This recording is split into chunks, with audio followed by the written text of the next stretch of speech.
Here I've got Samsung Galaxy A6 and let me show you how to activate LED notifications on the following device. So at first let's open the list of all applications, find and select the settings, go to the accessibility and then click on advanced settings. Here you will notice flash notifications, so just click on it.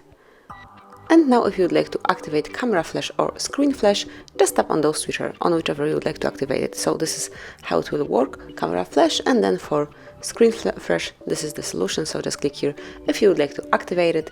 So once it's active, it will flash the camera light on this or the screen light when you receive notification or when alarms sound. So this is it. This is how you can smoothly and easily activate LED notifications in your Galaxy A6.